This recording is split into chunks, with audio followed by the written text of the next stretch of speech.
Hello, fellow chiropractors. My name is Dr. Bill Kriva. I am a 28-year veteran of the chiropractic profession, and I am a member of the AMC team as well. And we're here to talk a little bit about history and how important understanding our history is to being a chiropractor, and more importantly, how important it is to share that history with the newer docs that are coming into our profession, that are coming out of school, who don't have that background. Sitting here today with me is Dr. John Lay, a great friend of mine. We've been friends for many, many years. And we had a conversation at dinner here a couple of months ago about this very subject. And so I thought it would be interesting to continue that conversation in this podcast here today. John, would you like to say anything by way of introduction? No, I mean, really, I've been practicing, been a chiropractor for 25 years now, so I'm younger than you. Yeah, keep rubbing it in. But yeah, unfortunately, we've known each other for about 20 years now. So, and I think you're right. With the history of everything, it's not just in our profession, which we're going to focus on today, but in any profession, you need to know the history. You need to know where you've come from. So yeah, I'm excited about this. Yeah, and what prompted this conversation was actually teaching about chiropractic history at one of our AMC meetings, and it was amazing to me how little understanding there was of where we've come from, and it was also astonishing how powerful our history is as a chiropractic profession in terms of how we're defined today, how we got to where we are today. And I remember talking a little bit about when DD had the first chiropractic adjustment. The world, from a healthcare standpoint at that time, was radically different from what we have here today. There were all kinds of competing ideas with respect to healthcare, including naturopathy and osteopathy, and there was allopathy, the Western medicine. Chiropractic didn't really exist. There was magnetic healing that was being done, and all of this was acceptable. All of it was essentially equivalent, and yet coming out of there, we now have a system that's very medically based, that is traditionally Western medicine based, but we still have a chiropractic profession present as well. And how we managed to come through that time and survive and bring a very different view of healing into the world is an amazing story, and we owe a lot to our forefathers that started this. So, yeah, I mean, osteopathy, the osteopaths, it is not the same profession. They're not the same now as they were back then either. They kind of bought into the medical model and got sucked into that, and now they're just kind of, a nurse practitioner or something like that, for the most part, I think. Mm-hmm. And, going back to those early days, the early 1900s, when DD and BJ were trying to get chiropractic started, I didn't even realize this until I started doing some research, but the American Medical Association was well organized by the 1870s, and they already had a plan in place to take over medical education in this country. They were gaining control over the schools. They were closing down schools that did not agree with them. They started the very first state-sponsored school for teaching medicine, Johns Hopkins University, which is interesting to me. And they were already in the process of forming a monopoly on healthcare, trying to wipe out all of the other professions. And in the middle of that, we've got DD and we've got BJ, who were extremely strong personalities, who knew what they were about, who were willing to stand up to that system and be a light for chiropractic and promote chiropractic.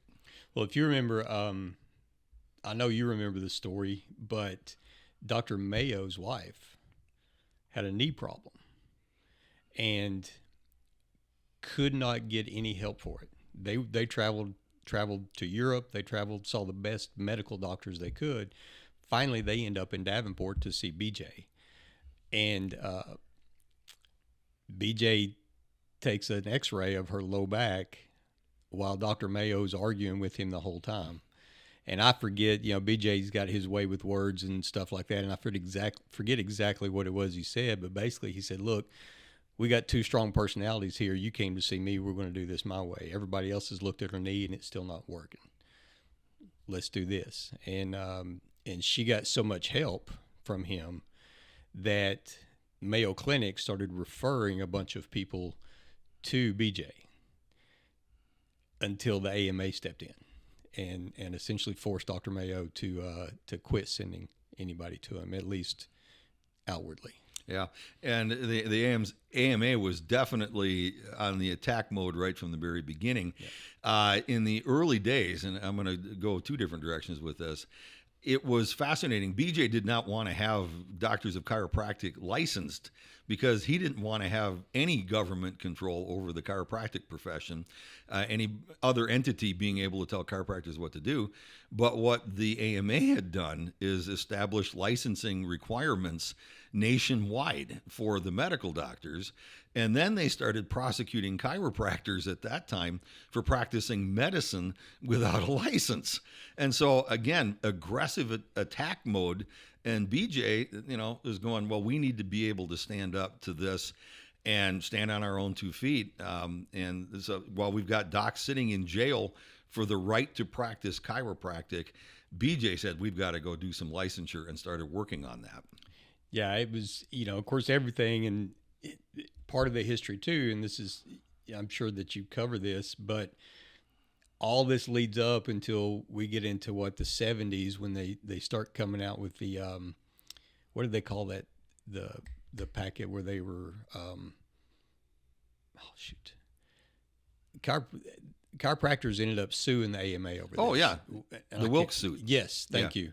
And they started coming out with that stuff, right? And all that. And so they've been after us for a long time. It's a wonder like you said earlier, it's a wonder we've lasted this long. But if people start to forget that and they start to lose the philosophy of what we really are, I don't know if we'll last another 100 years. Yeah, the philosophy is a whole nother topic that we may want to run with on one of these podcasts. But agree with you with respect to they've always been after us. But coming back to the earlier days, somebody asked BJ, the press asked BJ at one point, to what do you attribute the success of the chiropractic profession?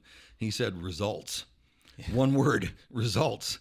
And in studying this battle for licensure, something fascinating came to light, and that is the role of chiropractic during the 1917 flu epidemic. I was just thinking about that. We just went through COVID, and I'll be honest with you, I personally got into some trouble because I was actually telling the stories in videos on my website, things like that, of what happened during 1917 and the role that chiropractic played during that pandemic. And they were telling me, well, you can't say that. But in fact, yes, I was being censored. I needed to say that. Mm-hmm. We have to learn from our history in order to be able to figure out how to navigate where we are today.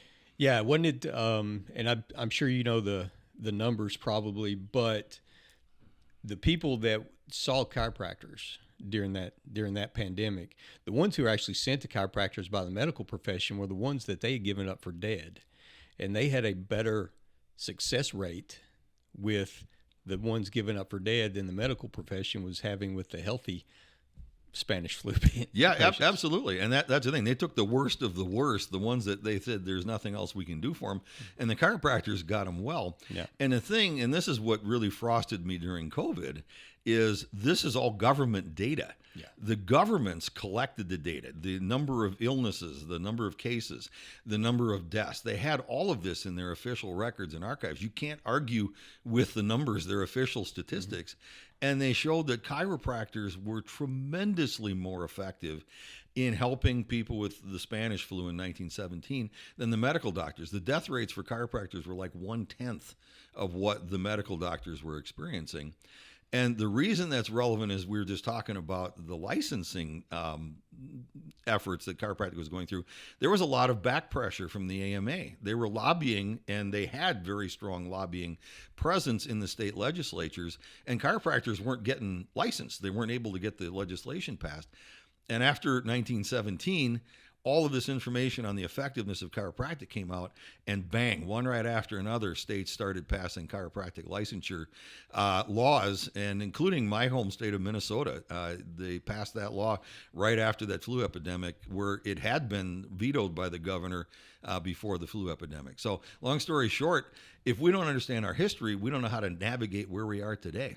No, you think back then too, and this in the Spanish flu, but the Windsor autopsies, that was published in medical journals back then, showing the connection between diseased organs in cats and human cadavers, with spinal misalignments in those, and but they don't talk about that anymore. No, they don't. And that's also interesting to me. I was just talking about this yesterday, teaching in a class. The medical community at that time, back historically, gave chiropractors a bunch of grief about upper cervical adjustments, because they said there's no way the brainstem extends down past C1 or down close to C1. And they were basing their commentary on cadaver studies where the cadaver's laying horizontal and no longer alive, and they had no clue, and they couldn't image it. So they were saying, this is what we're finding when we open these cadavers up. Yeah. Well, today we have the ability to see that on MRI, and we have the ability to definitely demonstrate that the brainstem does extend that far, and chiropractic can have an impact on that. Absolutely. Why don't you did a class on this a couple of months ago. What are some of the other historical chiropractic data that you have? A tremendous opportunity, and I would like to throw this out to the doctors that are listening to us right now on this podcast. A lot of people do not know that B.J. Palmer in Davenport had a mental hospital that was called the Clearview Sanitarium. And it was in operation for many years, and it was used to treat mental conditions, mental health problems, chiropractically. And it was fascinating because they were using things like proper diet, chiropractic adjustments, exercise, fresh air. All this stuff is how they were treating the patients. And at the time, they were getting tremendous results. Cutting edge technology, it sounds like. You got it. Cutting edge. We found our way back to what they knew back in the day. Yeah. But we as chiropractors no longer actually have a claim on that mental health aspect at this point. And what broke that was the introduction of a lot of the medications that psychiatrists are now using for dealing with psychiatric problems. And with the onset of medications, they successfully took patients away from the chiropractors. But BJ had a Clearview Sanitarium. There was other chiropractic psychiatric hospitals around the country that were in operation. And the Sears Clinic, the Sears Chiropractic Hospital in Colorado, was started as a psychiatric hospital. It was the largest chiropractic hospital in the world. We've lost that. We need to regain that when we look back on our history. Yeah, and I told you this a couple of months ago, you know so much more about this history stuff than I do. I don't know if you picked it up at Palmer, probably picked most of it up studying about it later. I went to Life. We got a lot of philosophy there with Dr. Sid, but I didn't get a whole lot of history there. I didn't know a ton about BJ or DD or things like that. Yeah, and I think that it was driven by two things. Number one, I went to Palmer and Davenport, and a lot of these events that we talk about in the early days of chiropractic took place right there. Okay, BJ's house is right there. The original location of the school is right there. So you're in the middle of the historical setting where a lot of these events took place that were monumental in the chiropractic profession. And you can feel it. You can feel the history there. Yeah. Well, you also have, I assume the elevator shaft was open when you were there, right? where they found all his research studies and files and things like that? Is that what they found No, in there? and that's another great point. And I talked about this in the class that I taught about chiropractic history.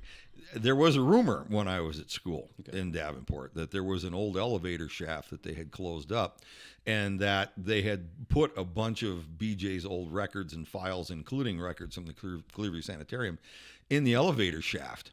And they had closed the thing up, and we didn't have any evidence that that was real. It was just rumors. Okay.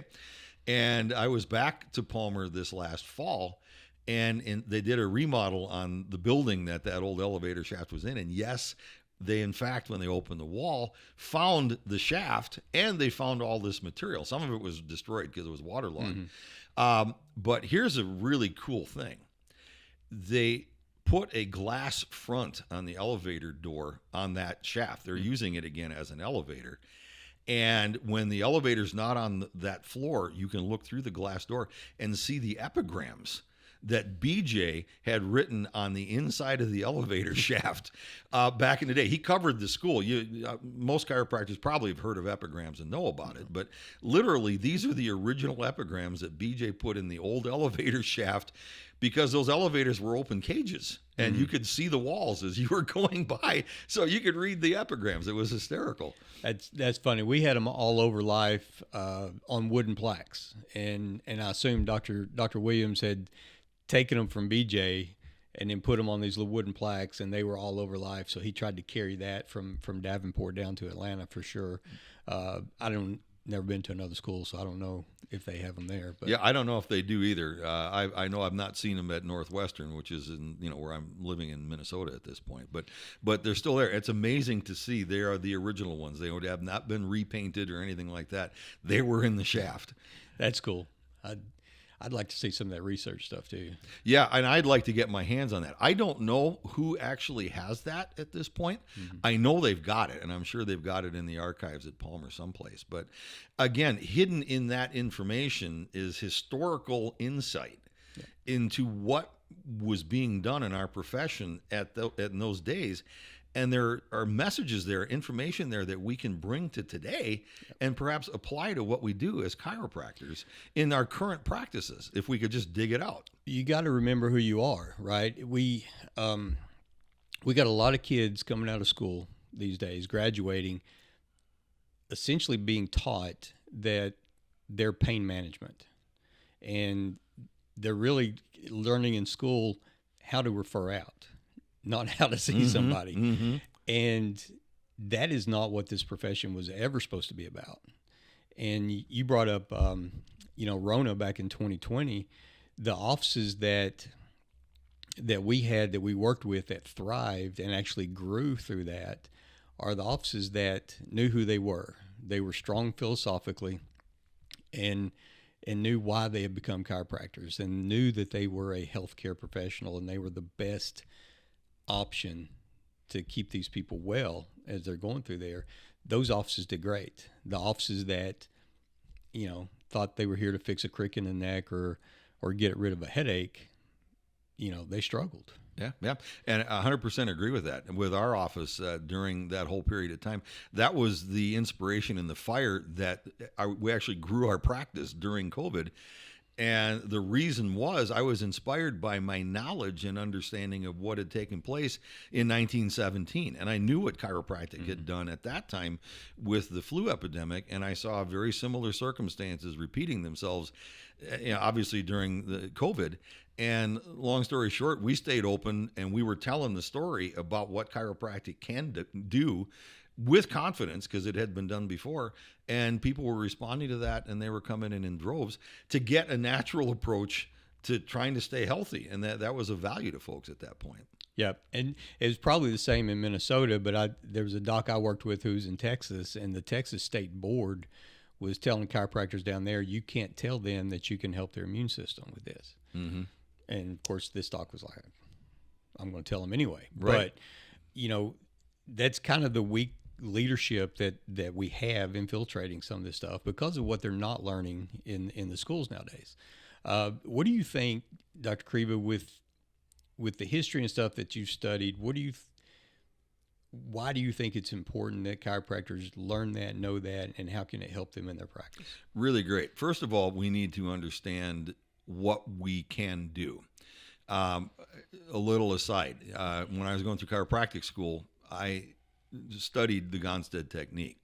And I was fortunate enough to be able to go to Mount Horeb to the Gonstead Clinic to actually take their classes and learn at the Gonstead Clinic in Mount Horeb about chiropractic. And interestingly enough, going to Palmer, I was taught, just like you're talking about, how to refer as opposed to what chiropractic actually can do. At the Gonstead Clinic, I saw cases of visceral conditions that were resolved. I saw impossible cases that the medical doctors couldn't help that were resolved. I saw cases I was taught in school that needed to be referred out where they got tremendous results with chiropractic care. And I learned there more about chiropractic and what chiropractic can do than I learned going to Palmer Davenport, which is, the Fountainhead. Why? Because they were tapped into the historical roots of how chiropractic was taught, how chiropractic was practiced, and they knew what chiropractic could do. And those stories were still alive there. They hadn't been lost into the dustbin of history. They knew what had happened historically, and they knew what chiropractic could do. And I think that's a key message as we go forward. We as chiropractors need to understand what we can do, what chiropractic is capable of, and tell people about it. They're not going to hear about this on the drug commercials on TV. We have to be able to speak intelligently about it, but a lot of docs can't because they've never studied the history. Yeah. And that's my encouragement. You also asked, why did I have an interest in history? When I was at Palmer, I actually did a series of articles for the school newspaper on the history of chiropractic because I was fascinated by it. Okay, I've always been fascinated. Why? Because I wanted to understand how we got to where I was when we were at Palmer back when I was in school. Okay, what preceded us? What shaped us? I encourage those who are listening now, study your chiropractic history. Go back and look at the names that have come before us. Look at what those doctors did and what they endured. The AMA never went away. You just hit it again with the Wilkes lawsuit. The entire history of chiropractic is marked by conflict with the AMA, with them trying to wipe us out.